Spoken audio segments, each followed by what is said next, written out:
झटपट 10 मिनिटात तयार होणारी तीळ खोबरे वडी पाहणार आहोत. अगदी मऊसूत ही वडी तयार होते. शिवाय अचूक प्रमाणासहित इथे रेसिपी मी शेअर करत आहे. त्यासाठी पॅनमध्ये प्रथम आपण 1 वाटी तीळ घालूया. इथे मी अनपॉलिश तीळ घेतले आहे. तुम्ही पॉलिश तिळांचाही वापर इथे करू शकता. आता मंद गॅस करून साधारणतः 3 ते 4 मिनिटे अगदी व्यवस्थित फुलेस्तोवर तीळ भाजून घेऊया. साधारणतः 4 मिनिटानंतर तीळ अगदी व्यवस्थित फुलले आहेत. लगेचच ते आपण एका प्लेटमध्ये काढून घेऊया. त्यानंतर आपण त्याची भरड तयार करून घेणार आहोत. आता ते आपण बाजूला ठेवूया. त्यानंतर इथे मी डेसिकेटेड कोकोनट घेतले आहे.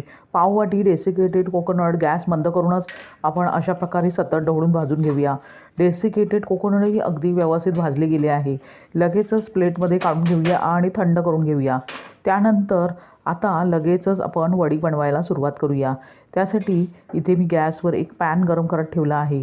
त्यामध्ये 1 वाटी रोजच्या वापरातील साधे गूळ आपण त्यामध्ये घालूया. त्याबरोबरच पाव वाटी पाणी घालून अगदी गूळ वितळेस्तोवर व्यवस्थितपणे अशा प्रकारे ढवळत राहूया. तोवर त्यामध्ये 1 चमचाभर तूप घालूया आणि व्यवस्थित एकजीव करून घेऊया. पाहू शकता अगदी गूळ व्यवस्थित विरघळले आहे आणि फेसही आला आहे.